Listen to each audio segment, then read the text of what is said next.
Good morning. Good morning. Good morning. Can I play that intro again, mate? Please. No, honestly, that tune is banging. Banging. Good morning, all. We are back. The Fab Three. It is the Fab Three, because I know in the title I put the Fab Three question mark. Because there was a bit. Anyway, morning to the guests. Nige, how are you, sir? I am very well. Good morning to you, Sheriff. Good morning, Philly. Good morning, chat. Hope all is well. Philly, sir, how are you? Mate, I am over the moon. Thank you very much for inviting me on. Thank you very much for letting me deputise with the Cookmaster. To my friend the Cookmaster. How are you, Nige? Nice to meet you Okay. again, and the sheriff. So yeah, whenever you guys are ready, let's hit this thing. Yeah. But I believe latest intelligence from the Cookmeister, it was 38 degrees Nice. in Gran Canaria, where he is, whichever one of the islands he's on. I'm not even sure. But it was 38 degrees. I think it's about 8 here at the minute. It's cold this morning. Let's just say it's chilled down a bit this morning. Okay. But anyway, we got a game of football today. We are playing Brighton. We are. A team that we don't really do that well against, or mixed results, should we say. Lately, it's not been so good, has it? Especially at the Amex as well. It's what, sorry? Especially at the Amex Stadium as the Amex Yeah. Arena as well. Yeah. Is this where we were 2-0 up last year and we lost?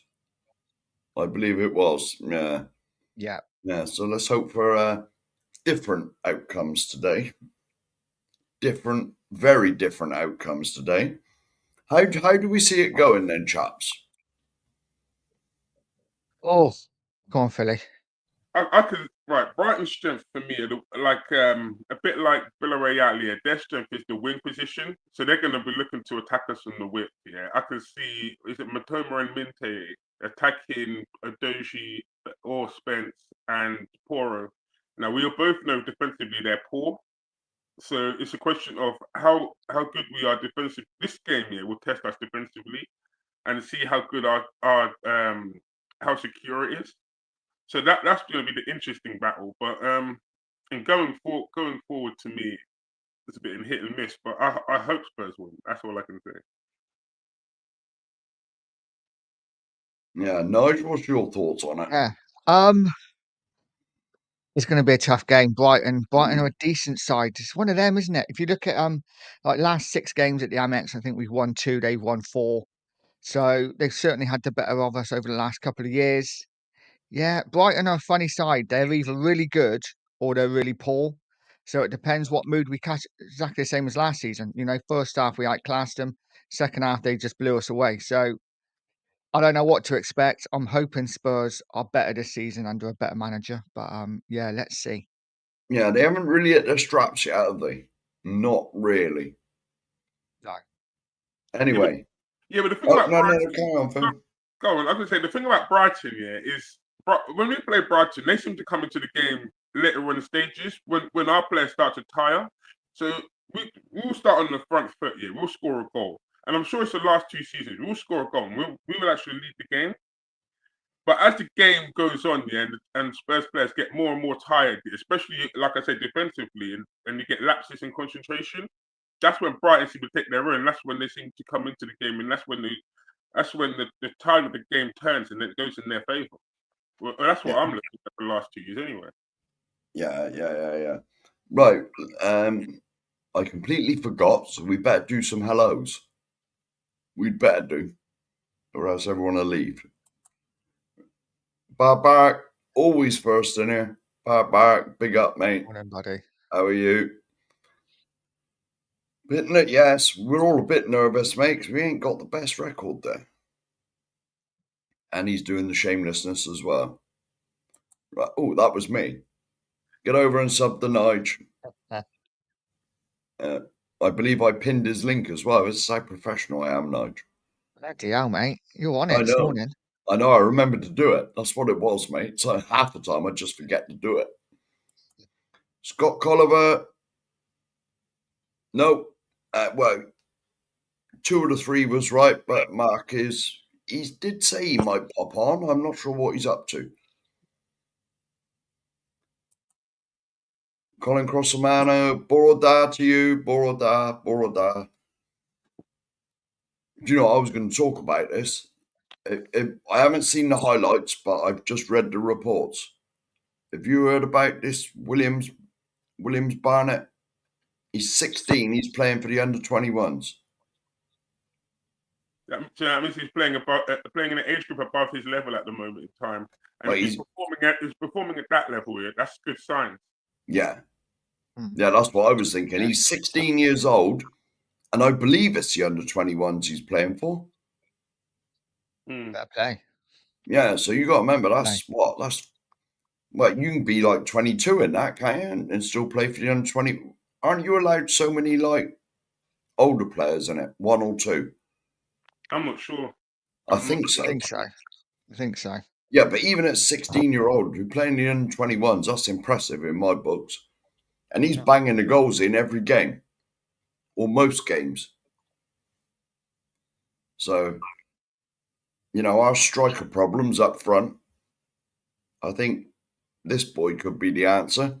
Yeah, but then we also have to give him time to develop. Of course. Because under-16s is not the same as Champions League, and I really wouldn't want to see a player go from under-16 to the Champions League, because that's a massive fall in class. So, yeah, I want to try and I don't want to put too much pressure on him right now to have to step up, because the squad isn't good enough. So I'm just going to take my time with with all the players of certain age here. I would like to see them given time before you put any emotional baggage on top of them, because, like I say, it's a precious moment where they're developing at this time. So they need that time to develop in their own time, not because of the squad being poor, but because they need to get to that level themselves. This is why I don't want to put players on unrealistic pedestals before they're ready. Yeah, of course. But all I meant really was, like, with Solanke still being injured, there are rumours he might be back for the Doncaster game, maybe. But Thomas wouldn't even say, would he, in his presser? He wouldn't even say. So, and Richie, he's months away. But he's out running about on the grass now, though, isn't he? Yeah, but he's away from the first team, isn't he? I think he's Oh, is still he? at least a month away. Yeah. Oh God. Oh. I reckon anyway. Well, all right. So he's out. We got Richie, Muani. who's Richie. Yeah, and we've got Muani, who's not match fit, because Muani hasn't played for months. So he's not match fit either. So yeah, much of a muchness at the moment in time, and it's a hit and miss. But Muani does have to play some parts in this game so they can get some minutes into his legs, and that way you can work him back into being match fit. Because match fit and fit, are 2 different things, and this is the same with Dragoshin, who's been out for months. The same with Kulusevski. The same with even Takai. He's not going to be up to much fitness until he gets a few games into himself. Yeah. Can I just check quickly? Can Sheriff and chat? Can you hear fully? Because I'm getting it's all muffled when I'm here. I'm really struggling to hear. So I don't know whether it's just me or everyone else as well. He does sound a bit muffled, to be honest, Philip. Tell you what, I'll come out and I'll come back in again. I'm gonna jazz it up for you guys. I'm gonna put my glasses on now. I'll see you guys in a bit. Okay. All right, mate. Okay. All right, mate. Right, let's get Philly back in a minute. Oh, now this is the Cookmeister. That wasn't me, because I know if I put comments in on the StreamYard, it comes up as this. But this is the Cookmeister. Big up, mate. How hot is it? Let us know. Morning, mate. Let us know how warm it is. Yeah, that's really going to cheer us up, isn't it? Is it cold where you are, Nige? Because it's bloody freezing where I am. It's all right actually. It's quite mild. I did my morning walk to get a coffee and I had a hoodie on, and I was sweating by the time I got there, so I had to take it Oh, off. yeah. So yeah, Bloody hell, it's man. all right. You're only It's out the all right. road from me. I know. Yeah, it's all right. Oh, Peter's in. 6:02 p.m. Right, mate. Now, are you working tonight? This is the question. This is Saturday night for him. Yeah. It's Saturday night for you. So, anyway, keep up the great work you do out in Oz, mate. Big up the NHS and all that stuff. And here he is again. Yes, Sheriff Nige and a Filmmeister. Well, Filmmeister's dropped out at the moment. He will be back, I take it. Bye-bye. Imagine, yes, I did think that when he come on and the sun was shining on him.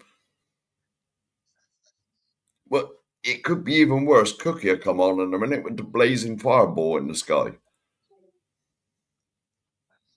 You know what I mean? And then that will really upset us. Let's just leave it like that. It's too early to start swearing. John, big up. Big up. Yeah, buddy. Morning. Morning to you as well. Yes. Indeed. Yes. Guy, morning. Morning. Pick up, guy. Oh, here we go. Is it? Oh, I sort of read this before I brought it up in training. Oh, right now Philly is back. Philly. Yep, I can hear you now. Here we go. This is better, mate. That's all better. Can I say something? One quick thing, yeah. One big message to one person out there in the chat, and that is the lovely, beautiful Kate Rickman. Yeah, thank you very much for all your lovely messages and support and the virtual hugs. They pick me up massively on cold days like today. So thank you very much. I haven't actually seen her yet, Phil, but we will get there. As per usual, I am. Oh, I was going to say, none of these got timestamps on them. Why is that? Stupid StreamYard. We're saying a good morning to each other. Morning to each other. Morning. Yeah, just talking to each other. Oh, is it foggy where Phil is? Nah, it's just early in the morning, really early in the morning. Yeah.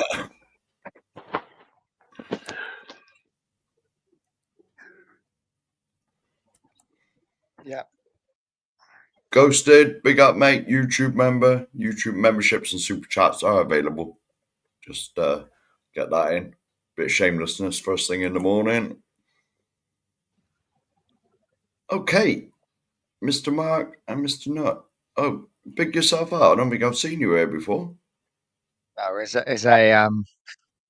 a joke account, I think, but all good. Oh, is it? Well, who's Kate Miller? I never heard of her. Isn't she the new, like, isn't she working for Spurs now, apparently? Oh, is it? I don't know. I don't know. You've lost me.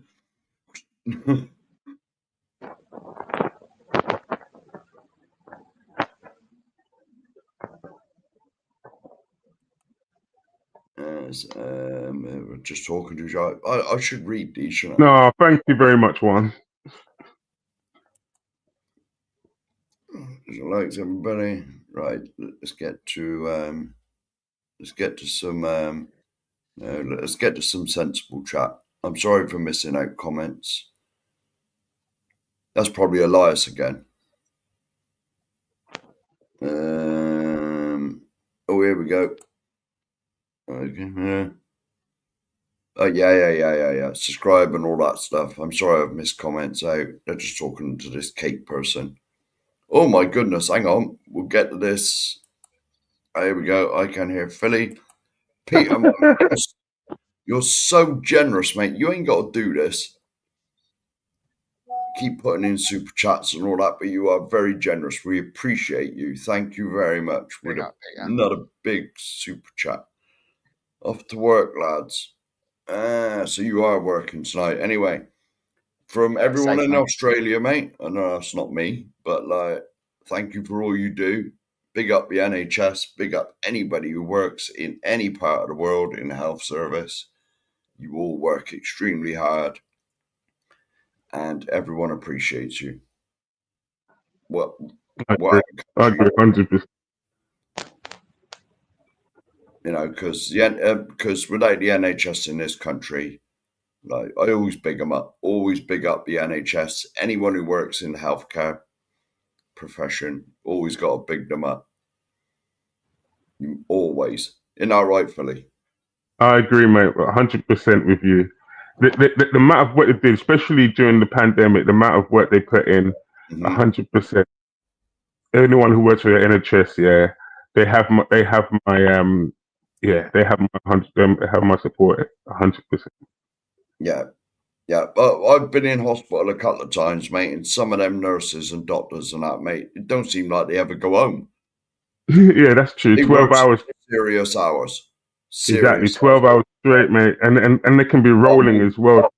More than that, mate. More than that. There's some nurses and that they're like 18 hours a day. That's craziness, man.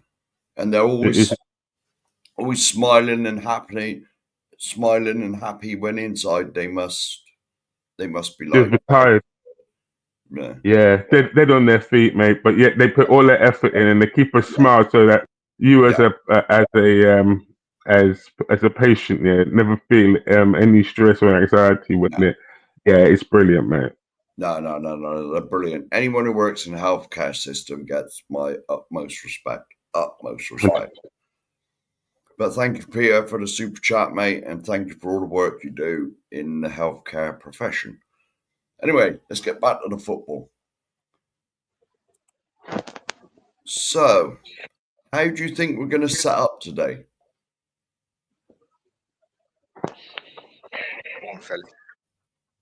For me, do you know what? I said this on the chat yesterday, yeah. I would love to see Spurs play 3 at the back. If you play 3 at the back here, and then you allow the wing backs to actually be wing backs here, push Edoji on the left hand side, push Poro on the right hand side, we'll be defensively solid there, be able to get forward. Then you can put Xavi Simons as a 10. You can play Paulinho as a deep line playmaker, as a deep line defensive midfielder, as a 6. And then and all you need then is to have an 8, whether it's Sarr, whether it's Bergvall, wherever it is Bentancur as 8. Then you can have 2 behind, 1 striker. So if it's Kudus on one side and Xavi on the other, and then you just have Muani up front. He's the best out of what we've got, so I'll just take Muani up front right now. But that's how I would set up a modified 3-5-2 or a modified 3-5-2-1. Or a 3-4-2-1. Yeah, no, I'm totally in agreement with that. I would be more than happy if Spurs played with back 3.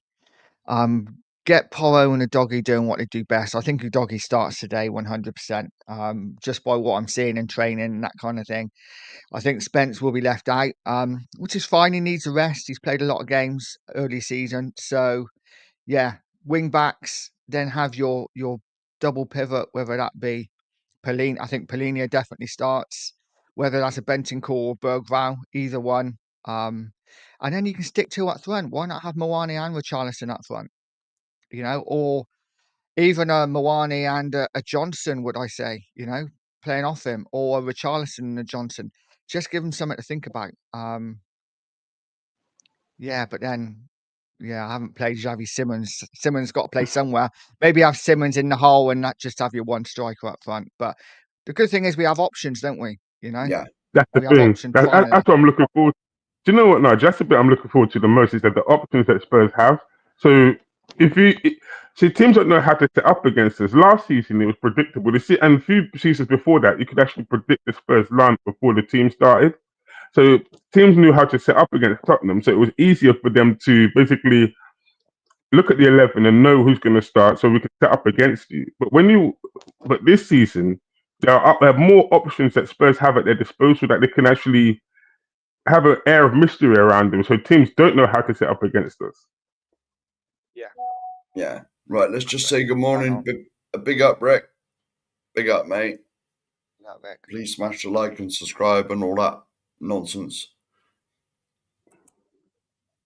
Okay. Yeah. For me, do you honestly think that we look better when we play 5 at the back?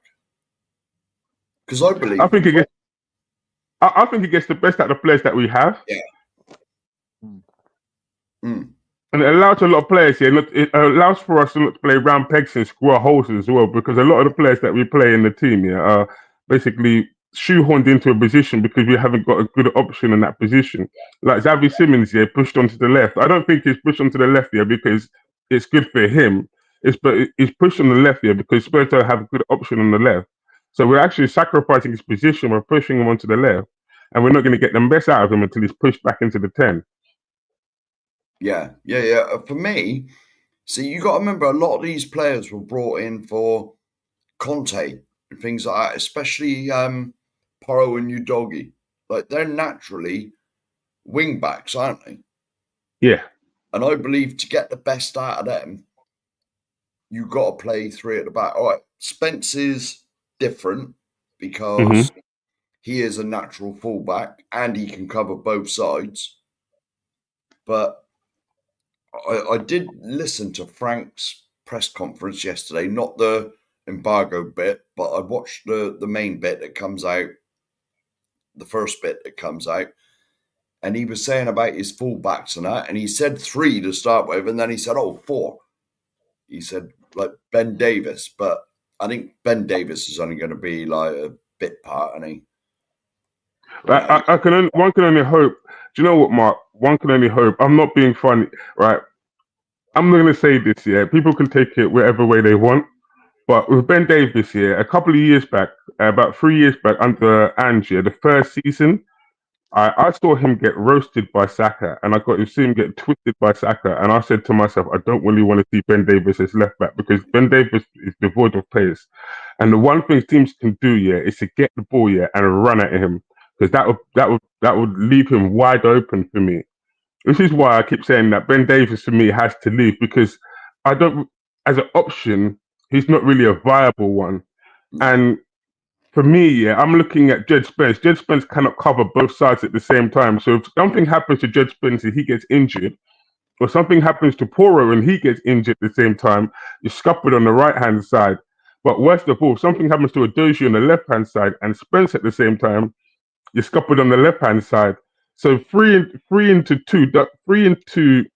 into fullback position doesn't go. You need 4. And so for me, Spurs left themselves wide open for not having 4 proper fullbacks that offer competition for places. So the players that we have in the team here keep sharp, or they know that they're not going to play in the team every week, or and enough options on that side. So basically, for me, I'm looking at it and thinking you've left us short there. This is exactly why. Definitely. Like This is. And as we know, like Udogie and Porro are wing backs. I mean, Mhm. Porro's not the best as a fullback, is he? He's great. No, because wing backs don't defend. Sorry, Mark. Yeah, sorry again. Wing backs don't defend. Wing backs push forward. They don't. They very rarely defend. If you watch Inter Milan and you watch Denzel Dumfries, yeah, defensively he is not good. Even Trent Alexander-Arnold, yeah, I would call him more of a wing back because he's defensively, yeah, he's very weak. But going forward, yeah, is his strength, which is why you need to let wing backs just bomb forward. But if you play a 3-man at the back here, you've got a cover on the right hand side. So you've got a central defender on the right hand side and the central defender on the left hand side, which allows them to bomb forward while we still have defensive security. And then if you have a 6 in front of that, then you're even more defensively solid. So allow the wing backs to bomb forward. This is why I always said for the last few seasons, if Tottenham played the same system at Inter Milan, then you see a lot benefit. You see a lot more beneficial for the players that we have. Yeah. Well, good morning to Audio Artisan. I didn't say good morning to you. Big up, mate. And now let's get where we. Who else is here? Rain, YouTube member. YouTube memberships, super chats are available. Rain, big up, mate. David Shear. Good evening, mate. Good evening Cobber. How are you, mate? Great to see you.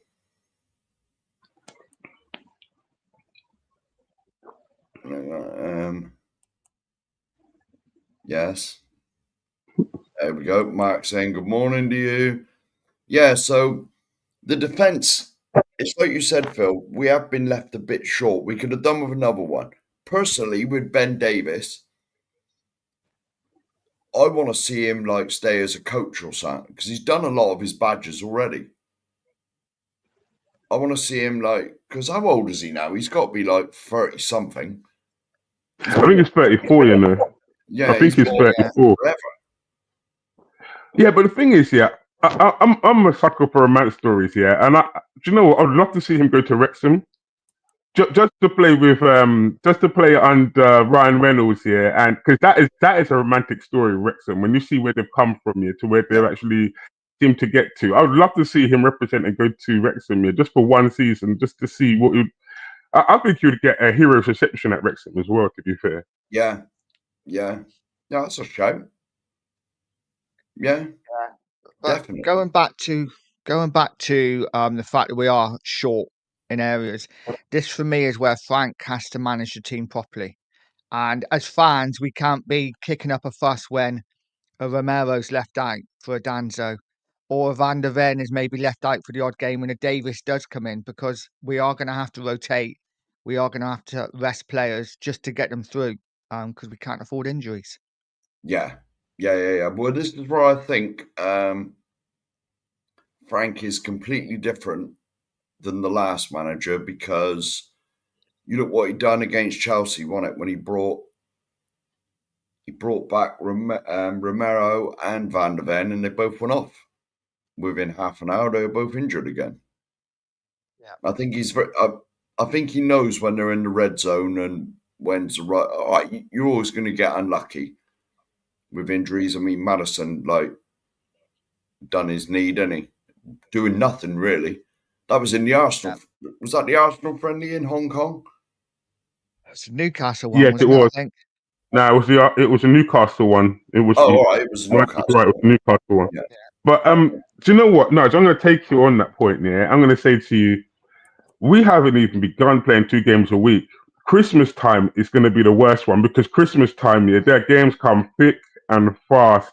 I think we've got 3 in the Christmas week. You've got one on the Boxing Day, one on the 27th, and I think one on the 1st as well. So rotation is going to be a massive key to that point, yeah. And now we're playing 2 games a week here. We're going to get injuries in that. And at Christmas time, Spurs always get injuries because of the amount of games that we have to play in a short amount of time. And knowing, I'm going to be interested to see with this board, yeah, what they're going to do at the beginning of January. That's going to be telling me, yeah, if they're serious or not, because we tend to leave signings till the end of the window. We do 1 or 2 ones around about the 6th or the 12th, but majority of the signings that we make in January is towards the end of the window, yeah. But I feel like we're going to need to have signings at the beginning of the window so that we can be able to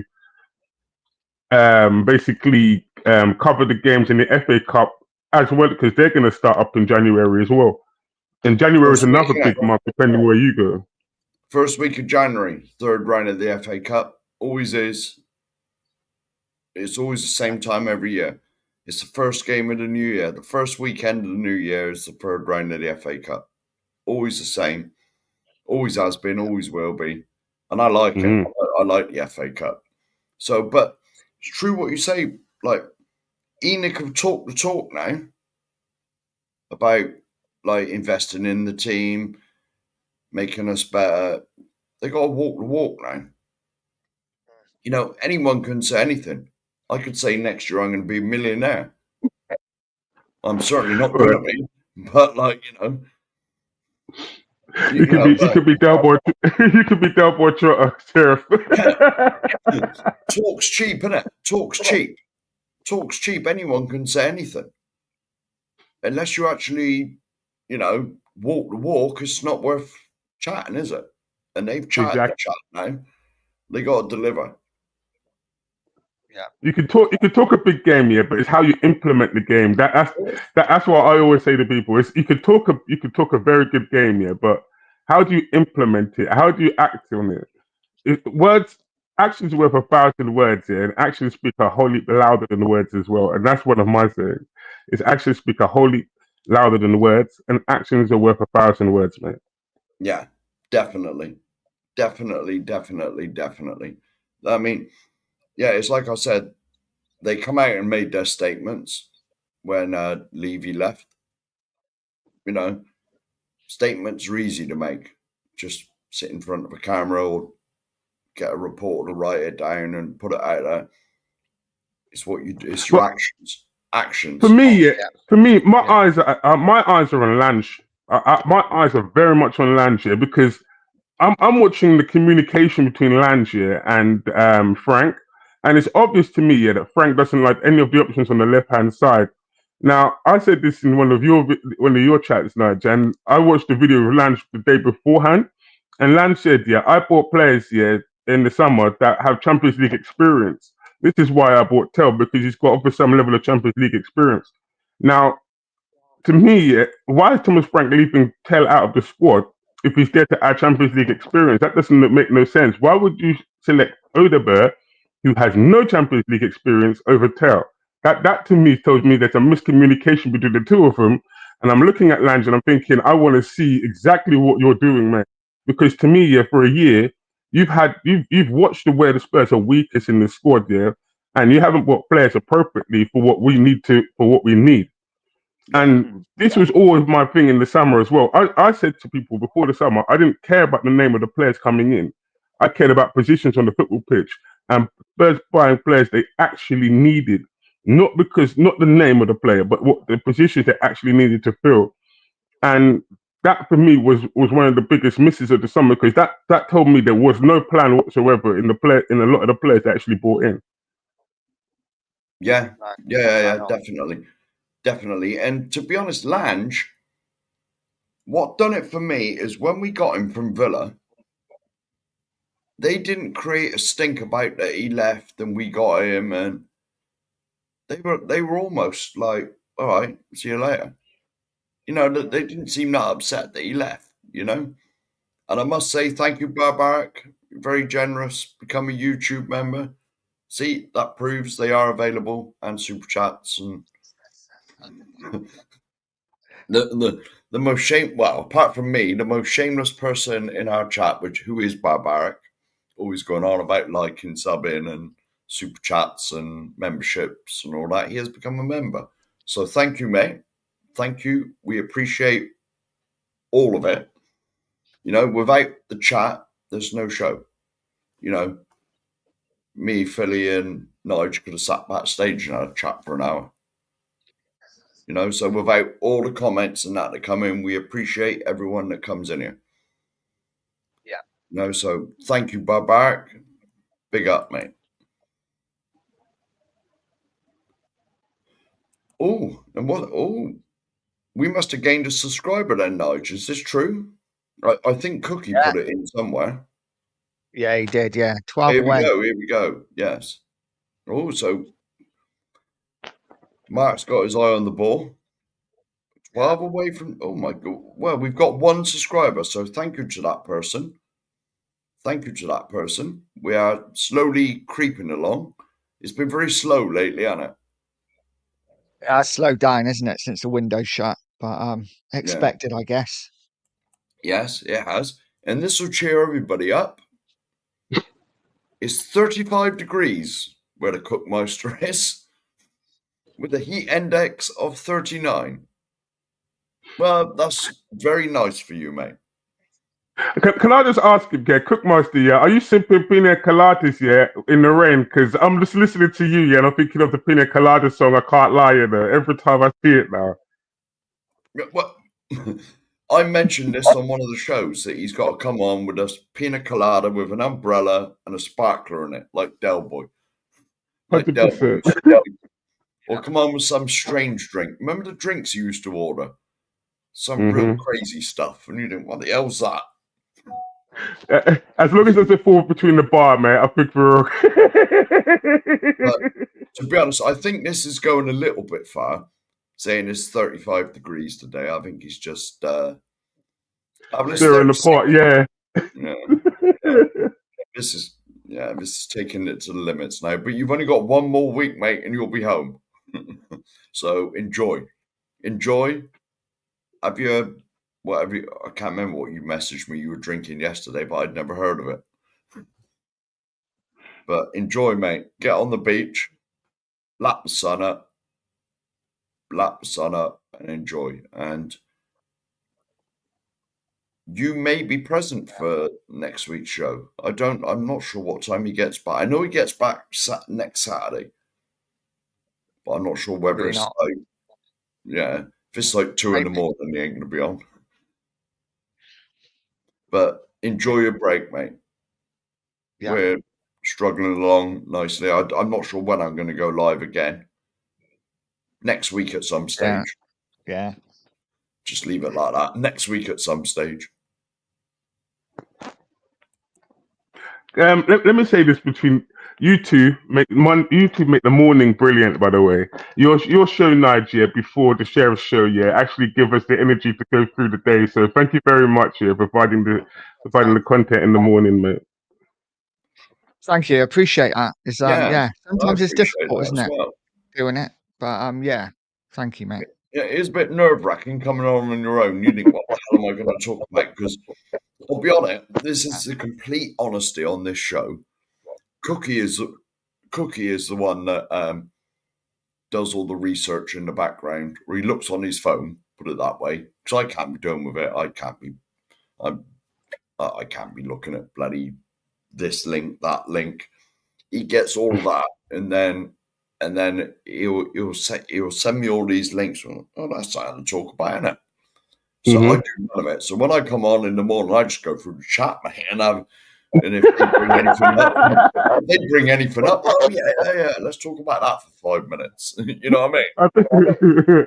Yeah, that's the best thing about the chat is that they give you talking points. So exactly. Fair play to everyone in the chat. Yeah, keep sending messages in so that we can we've got something to talk about. Oh, Adam. Adam. Good morning. Big up. Oh, and Rainier started a new job this week. It's in the morning stream. Well, I hope it went well, mate. Hope it's going well, buddy. Yeah, I hope it went well. Yeah, and good luck. Good luck, whatever you're doing. Yeah, so what should we go on to now? Have anyone got any topics? Can we talk about Lucas Bergvall? And what we think? I think this could be his breakout season. You know, I know that he kind of had a breakout season last season, but maybe the injuries last season that we had obviously forced Andrew's hand to play him a lot more often than it usually would. Maybe that's doing us good this season. Maybe those injuries have kind of done us a favour because we got Bergvall in last season. And this season, already, I am seeing that he looks taller. He looks stronger. He looks... I'm excited by him. I just wonder what you guys think. No, go on, Sheriff, mate. You can... Yeah. Now, to me, I think Bergvall is just naturally progressing because he's getting older. What is he now, 19, 20? You know, I think he's 19, ages, between them sort of ages, most people, apart from me, do have a bit of a growth spurt. You know what I mean? You do sort of fill out a bit, don't you? And you do like get taller. You know, so is he getting... Well, I believe this year is going to help him because of the coaching. Definitely because of the coaching. But I think a lot of it as well is just natural progression where he's growing into a man, if you know what I mean. You know, but I agree with you, Nigel. I mean, he was very highly rated as a youngster in Scandinavia. Yeah. So he was the top kiddie, wasn't he? Because I believe he turned down Barcelona to come to us. Yeah, he did. Apparently, he was going to go to La Masia, and then he said no. Yeah, allegedly. So they obviously rated him, and they don't mess about with top players today. And so for me, you know, I mean, you got to remember we spent what 10 million on the lad, and we Yeah, spent 8 or 10 million. it might have been 10 million euros, 8 million quid. You know, so and you compare him with Archie Gray, and we spent 40 on that lad. You know, there's no comparison, is there? At the moment, because we haven't seen Archie Gray. But Bergvall's a fantastic player, mate. And I don't want to curse him or put like the vibe, you know, the hoodoo on him or nothing. But if he continues like this, mate, he's going to be a world. He's going to be a worldie. I think he's going to be one of the best players in Europe. Yeah, I really do. I'm putting it out there now. I'm not saying right now. Give him time, let him progress. But I really think, and if coached right under Frank, I think we've got an absolute player there. I really do. Right, can I? All right, for me, yeah. All right, I watch football all over Europe. I've got the benefit of being able to watch football on most parts of Europe, and I've watched the Swedish league. I even grew up on some of the Swedish leagues. No, you probably watched them, yeah. The IFK Gothenburgs of this world when they played Man United in the Champions League back in the day. So you've got some understanding of the Swedish league, yeah. Now, the Swedish league to the Premier League, yeah, is a massive goal for class. This is why I didn't want to put any pressure on him last year when he first came over from Sweden to England, because the level of the golf in class here between those leagues is massive. It's bigger than, I would say it's bigger than the Championship to the Champions League, to the Premier League, to be fair. But with Bergvall, yeah, and with Thomas Frank in particular, yeah, what I was looking for was a coach that had structure in the way they set up. Last season, yeah, I felt sorry for a lot of the young players that we had, the likes of Archie Gray, when they were playing against Arsenal, yeah, and they were wide open because the team was set up like that. So basically, he was just thrown to the wolves and unmercilessly thrown to the wolves here by Ange.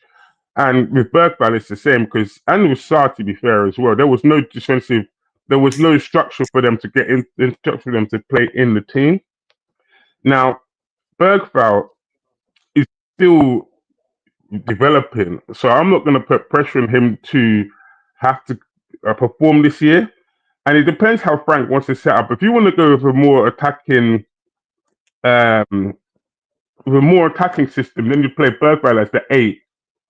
But if you want to be more defensively solid and being able to attack, I would play Sarr as the 8. And it depends, or Bentancur as the 8. So you've got some defensive security in there.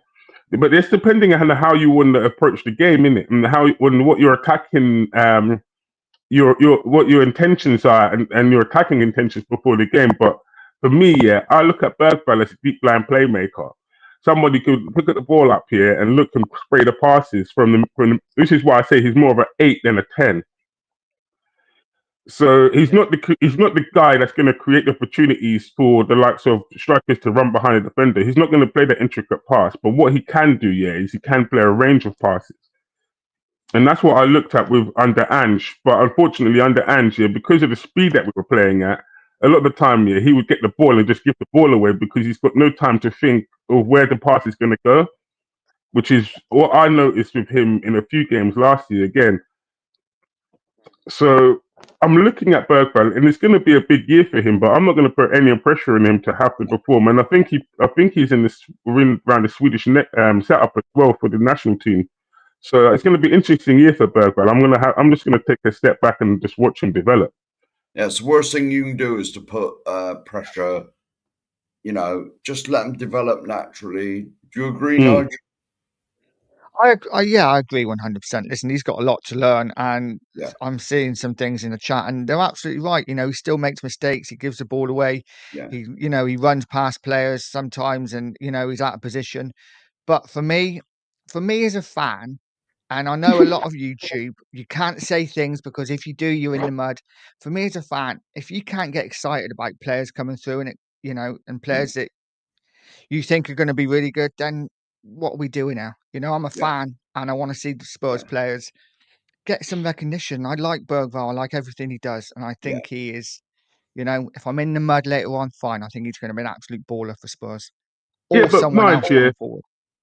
Yeah, but Nigel, I'm not being nasty. If I said this to you, yeah, right. If I was to blow smoke here, and I told you that you're better than you are, and then all of a sudden, yeah, you're playing somebody and you're not as good as I've made you out to be. Isn't that like setting you up for a fall, Nige?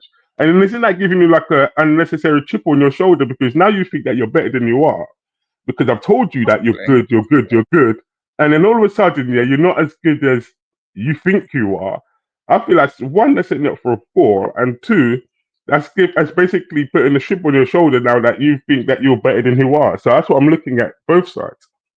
Yeah. No, I agree, but at the same time, it's, I don't think Lucas Bergvall is going to be watching this. So I think we're all right. Yeah. No. I'm just looking at it from the perspective of a young player. I'm just thinking the worst thing you could do to a young player, tell them they're better than they are, and then just leave them out there. And then when they play somebody, and then they realize that it's like men against boys, then it's like, oh.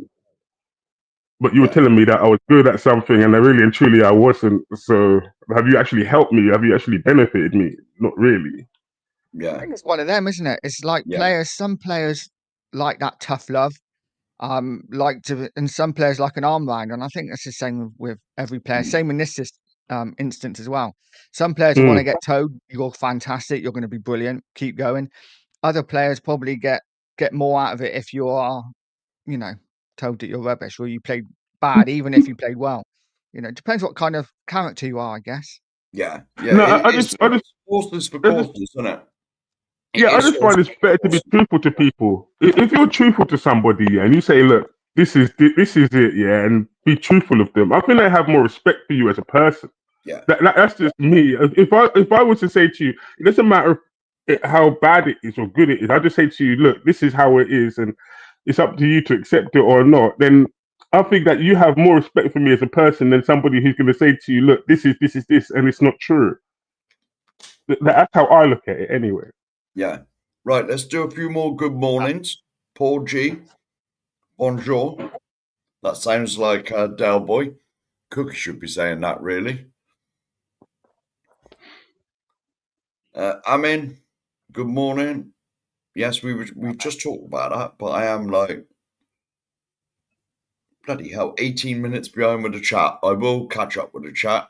Ricky Veer, big up, mate. Good morning to you and Robin. Yes, I agree with everything that's put there. Oh, and royalty in that. Big up, Big up Mr. my brother Daigle. Brian Daigle. Big up my Yes, brother Brian Daigle. I believe he may be on his way back because he is coming back to this country. I'm not sure if he might already be in this country. So if you're here, hope you had a good trip. If you're just leaving Canada, have a safe flight, brother.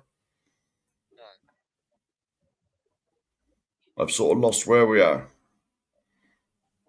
But anyway, I did see, I'm going to skip a few comments. I did see, hang on, where is it? Here we go. I will go back to where we were. Mark Taylor, member of the Mark Army that is growing steadily. Thank you for the super sticker. That means I got to look to see what it is. Or can you do that, Nige, while I catch up with the chat? I'm not sure. Just to see what it is, because it's probably that green thing that I don't even know what it is. Now I can't remember where the hell we were now. Here we go. Yeah. Here we go. Question for Phil. Here we go. This is from the Cookmeister. This ain't me. Could you give... Oh, yes. Yes.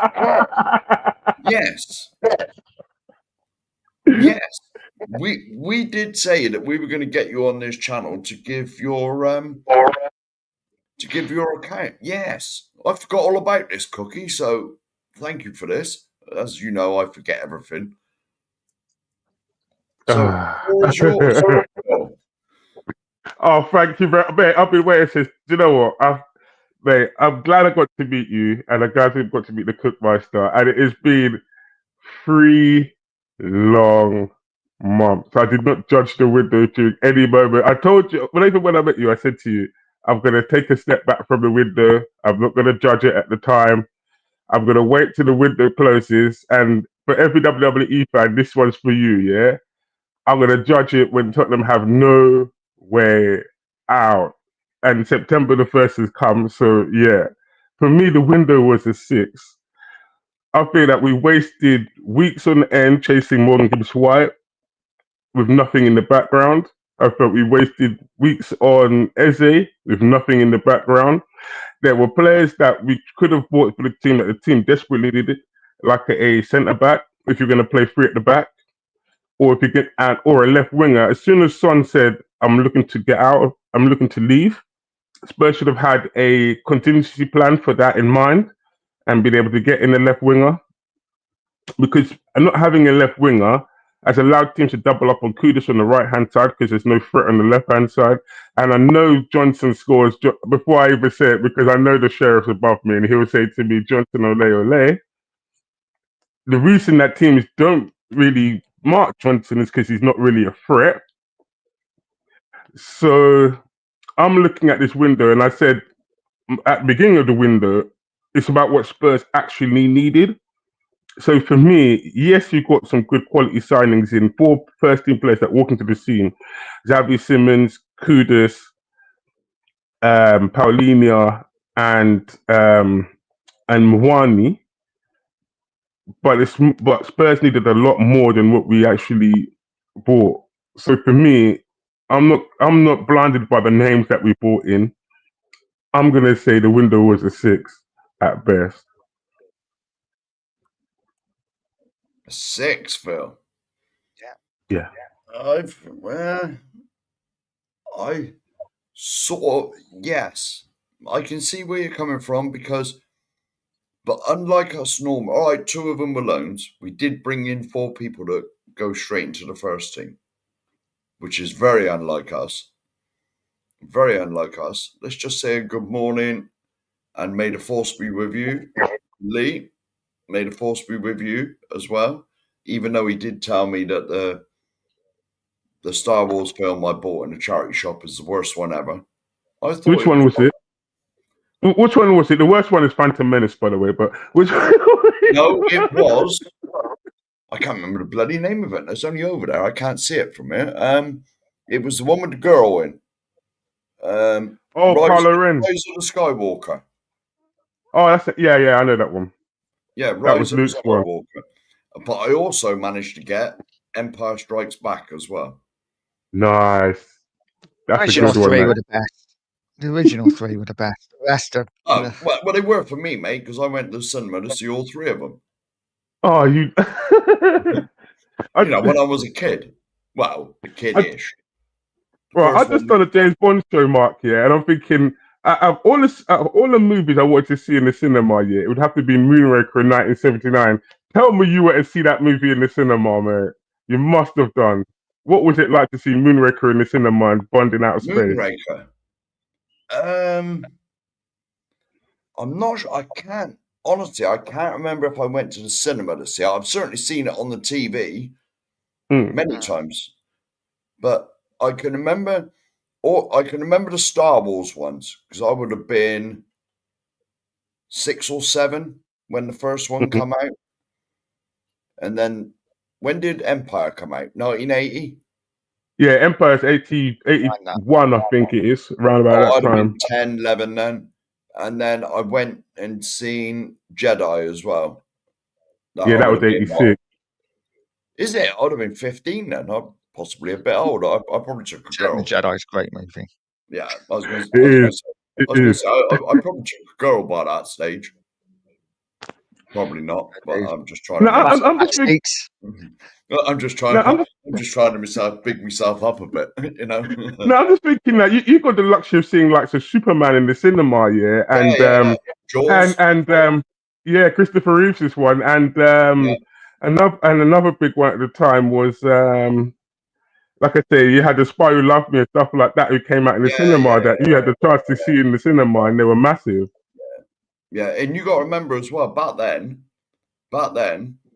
like Star Wars was in the cinema. It didn't come on TV till the first Star Wars was 1977. Yeah. And that didn't come on the TV till the mid-80s. There was none of this like next week it's on Sky or bloody DVD or Blu-ray or whatever you get it. Video wasn't even invented then, I don't think. Yeah, it's come a long way, innit? When you look at it, this is why it's difficult to keep up with technology. Technology's moved on such a long way, yeah. Even since the time I was born, it's moved on from videos and DVDs here to Blu-rays and even further than that now. So the next one's coming as well. So you can see how it's actually changed. It's like my mum, since my mum's been alive, yeah, the skyscrapers have come in and you've had planes and all that come in. So the stuff that we were reading in comic books at that time, yeah, thinking that with someone's imagination had just come into real life. Yeah. The world today, well, to be honest, even I'm not that bloody old. You know what I mean? So, but like the world today from the world when I was a kid is completely different. If someone had showed me, well, put it this way, even in things like what was on when I was a kid, Star Trek and Doctor Who, they never had things with touchscreens, and they were like science fiction, They never had anything with a touchscreen, like an iPad or an iPhone or nothing like that. That wasn't even thought about, And if someone had showed me an iPhone in the 70s and said, oh, you'll get one of these, give it like 40 years, 50 years, 40 years, you'll get one of these, and it can do all this, and it's got all this memory and all that. 'Cause you've got to remember, your average cell phone these days has got 50 to 100 times more power than the computers they used to put men on the moon. Yep. It's craziness. Anyway, we must talk about football. So you did your transfer wrap up and you gave it a 6. Yep. Yeah, I understand that. I really do. I can understand that. Yeah, because I believe we were left short. If we'd have got that left winger as well, it would have, I mean, that guy at Man City, Savio, get him in January. Because let's face it, I think has he actually played for Man City this season yet? He's been on the bench. No, he's been injured. No, but he's been injured, hasn't he, as well? He was injured at the beginning. Yeah, they did, yeah. No, for me, even if they had bought a centre-back, Mark, here, and that would have allowed Tottenham to play 3 at the back here, and then being able to play Odoji as a wing-back here, so you wouldn't need to have that pressing threat on the left-hand side. So even that, for me, Spurs were left short. And we were linked with defenders, If I remember rightly, we were linked with Aaron De Winter before he went to AC Milan. So there were talks of getting a defender in. We just didn't do it. And that was the bit that frustrated. Because it's like, if you had bought that player in, then you would have allowed Frank to have more, we said it earlier, more different options to be able to play the team properly. Yeah. Yeah. Anyway, I've just got down to it in the chat. Did you see what that super sticker was? Yeah, it was just a winky emoji, like face thing like that. Excellent. So, very nice. Let's save me looking at it anyway. Because it's normally that green thing. I don't even know what it is. So, should we talk about that? The young'un. Which one? The one that Colin mentioned. I ain't going all back there in the chat. The 16-year-old. All right. Because he's been like pumping the goals in. He really has. He's scoring like hat tricks and doubles and that nearly every game. Yeah, I haven't seen enough of him. Actually, we have a question. I didn't even see I didn't even read your comment. I do apologise, Barbaric. How many minutes do you think Muani gets today? Big up well, go on, Nigel. I was going to say, big up Barbaric this staying first and foremost. But yeah, go on, Nigel, you do it before me because I've got a couple of theories here. I think he gets 15 to 20 minutes today. I don't see him starting. I think it'd be another come from the bench late on. I see Muani starting on midweek against Doncaster personally. So I think he'll be on the bench again today. Maybe 20 minutes towards the end. How much did he get the other night? Because he came on against Villarreal, didn't he, Muani? Was it 10 minutes or 15 minutes? Something like that, yeah. Yeah. 15 Yeah, minutes. so I would step that up.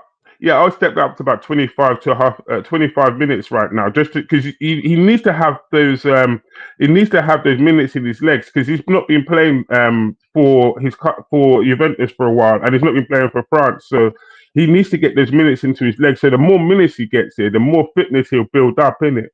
So if he got 10 minutes against Villarreal on Tuesday, then he needs to get like 25 minutes into his legs today. And then we can think about starting him against Doncaster, yeah, where the level of opposition, no disrespect to Doncaster, isn't what we're playing week in, week out. And then that'll give him time to then be able to nurse himself into fitness and try and score a goal against Doncaster. That will also build up his confidence for the next match that we've got, for the corresponding matches as we go along. Agreed. Yeah, for me, well, Frank already said, didn't he? He never had a pre-season. Not really, because he was with PSG in the Club World Cup. He's not hardly played any minutes. He didn't play a lot of that either. And he is some way behind everybody else that's had minutes in pre-season and game time and all that. So he is playing catch-up. I mean, the only person that's really going to know where he is are the coaches and Frank. And I trust them really to sort of give him the minutes to improve him. Obviously he can't play 90 minutes at the moment. So maybe if his comes on for the last, but to be honest, when he come on Tuesday night or Wednesday night, whenever we played, when he come on, they brought him on at the wrong time because we were under the cosh then. Yeah, he's an outlet basically. Yeah, so he's an outlet then, isn't he? If you're basically looking at using his speed here to hit Villarreal on the counter attack, soak them in there, and then hit them on the counter attack. Basically, that's what that's telling me. But again, I'm going to go back to the window, Mark. For me, we were that much under the cosh. He barely touched the ball anyway. Yeah, because he's the outlet, but there's no one to pass the ball because we ain't got a creative spark in the middle of the park to be able to get the ball to him. So him as an outlet becomes null and void. So the ball just bounced back off him, and then leading to another attack. But this is a problem for me, Mark, and I've said this multiple years with Spurs as well. And they buy players way too late in the window. Had we have bought Muani early in the window, we could actually use pre-season for what the pre-season is defined for, to get minutes into the players' legs, so that they can build an understanding with their teammates, so that when we go into the season, they've got an understanding and they can actually kick on in the season. But because we buy players late in the window, we'll always start on the back foot because players are not fit, they don't know each other. So when we do play into the team, we're automatically on the back foot because they don't know each other. And this is why you try and buy players as early as possible in the window so they can build that understanding with you and use pre-season for exactly what it's designed for. Not just getting minutes in their legs, but building an understanding in the team. Yeah, definitely. Definitely. Anyway, should we get on to score predictions? Should we do score predictions? Let's do it. I think Spurs win 2-1. I think it's going to be a tight game. Hopefully an exciting game. Hopefully lots of attacking. I think we just edge it. And I'm going to go with Kudus with the winning goal. Nice. Yes, Philly? Do you know what? I'm going to surprise both of you, actually. This is going to be a good one. I'm going to say 3-2 to Spurs, I could see this being a high-scoring game, because both teams are going to go for it. And I feel that we might take the lead early like we did the last 2 years. But with Frank defensively solid, I reckon that they might come back into it because our wing-backs can't defend. So they're going to have Joy from Matoma and Minte on the flanks here. So I reckon they'll score. But this time I think Spurs will hold out and they'll get a 3-2 win. Okay. Oh, 3-2 then for you, 2-1 for you. I'm going to make it happen. See, I can't choose. What do you say, Nudge? 2-1. 2-1. Just to be different then. It's 2-1 and 3-2. There's not a lot of choices left for me, is there? Let me be ultra positive then. It's not going to be this. It's definitely not going to be this. Because I can't see us scoring that many goals. This is a worry for me, is where are our goals coming from? You know, because we only won Tuesday, didn't we, by a horribleness from their goalkeeper. Let's just answer this, and I'll invent my score in a minute. What is everyone's front three today?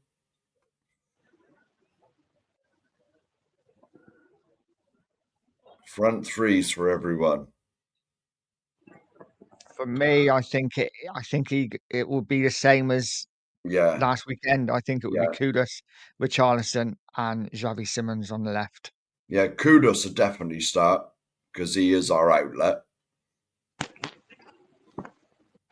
It won't be Muani in the middle. It's too early for him. He ain't got 90 minutes in him. I'm not even sure if he's got 60 minutes and take him off. Yeah, I got to agree with you, Nigel. It'll probably be Richie in the middle. Simmons is wasted out on the left, though, isn't he? I mean, I'm not being funny. I'm not just saying this. I'm not saying that he's better than him. But Brennan Johnson does more on the left than Simmons. Yeah, because Simmons is not touching on a winger. That's a hot take. Well, that's my opinion. No. He's not a winger, is he? It's like He's not touching on a winger. Yeah, but Johnson's not a winger either because Johnson's devoid of pace. Johnson's got pace. He's devoid of any skill, Mark. I've never seen him do a step over. I've never seen him do a drag back. There's nothing there. He absolutely all he does is like it's like throw the ball ahead of him and run onto it. That's it. I'm looking at Johnson and thinking you help him absolutely next to the square root of nothing in the game. If you don't come in and score and drip into the back post, and you're only drifting into the back post because no one takes you seriously as a threat. So that's the only way he scores his goals. But to me, other than that, you offer nothing. And one moment in 90 minutes what about the other 89 minutes of the fact that We'll way ignore that he's been on the pitch? We'll ignore that. Phil Sheriff hovering over the kick button at the moment. Yeah.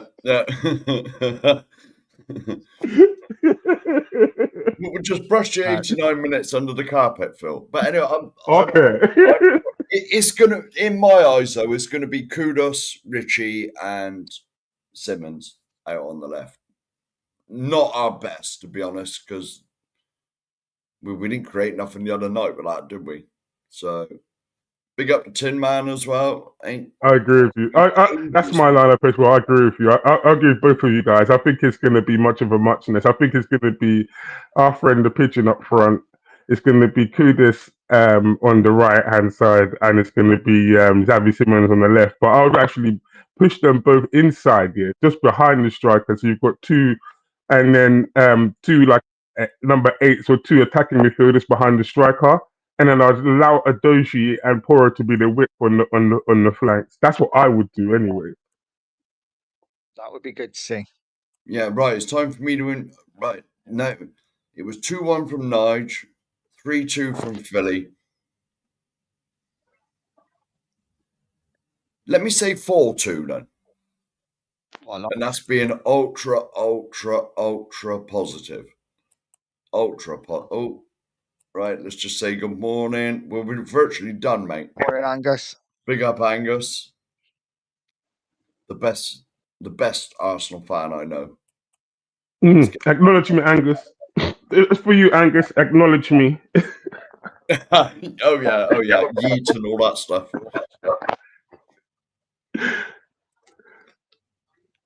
Right, is there anything else I've missed? And no other good mornings? Right, I believe we might be ready to wrap up, are we? I think so. Yeah, it's been an hour and 10. We've done an hour and 10. Right, big up everyone for watching. Thank you. Please subscribe to Nige and to Philly down below. Please subscribe to Philly's channel. I forget what it was called. I was trying to find the link, mate, and I couldn't find it. I am subscribed. I just couldn't find it. This was 2 minutes before we went live, though, so I was panic stations.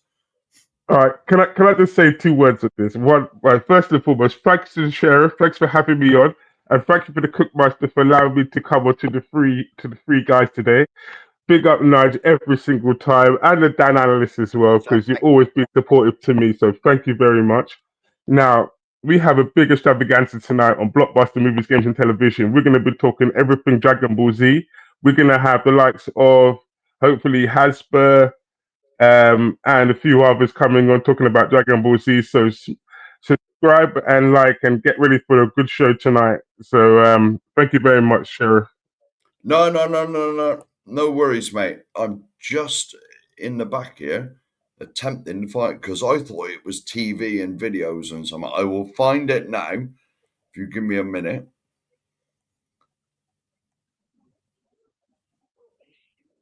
Here we are. We do games. We do games as well, Philly. Yeah, we do. Nice. We done our first game show last week. Just a couple of games on the PS5 that are coming out, but we're going to do more game sections. Me and Corey are going to talk about some more. We're going to talk about some retro games as well, Nigel, as well for the old consoles like the Mega Drive and that. But yeah, we're going to talk into some new games as well. We've got a couple of. We might make like a little magazine show every week where we talk about different elements in entertainment, so from movies to television to anime each week, so that we can try and keep viewers in the knowledge of what's coming out in that sphere. But yeah, at this moment in time, we're just finding out we've had the luxury of working with Brian Daigle so far, but like I said, we're just going through different genres and seeing which stick at the moment. But yeah, we are having the fun. We're having good fun in our right now. Me, Corey, and Rinketi. Nice, mate. Yeah, right. If you haven't, there's his link. I found it. Get over there, smash the sub, watch the content. All great if you like your films, your games, and everything else you do over there. So, anyway, just go through. Thank you to Peter for the super chat, Barbaric for being a member, becoming a member, should I say, not being a member. That sounds a bit wrong. And member of the Mark Army, Mr. Taylor, for the super sticker. So, thank you very much all for joining, watching, interacting. As I've said, without any of you, this show doesn't happen. So we appreciate all of you and all the support. Well, all the support we get, cookies in the bloody Canary Islands. So there you go. Right. Spending all the money. Yeah, there you go. It's my turn next month. No. But anyway, thank you all for watching, interacting, subscribing. Get over to Philly, subscribe to Philly. Get over to Nige, subscribe to Nige. We will be back on this show next week on Nige's channel. So, as always, come on, you Spurs. Spurs.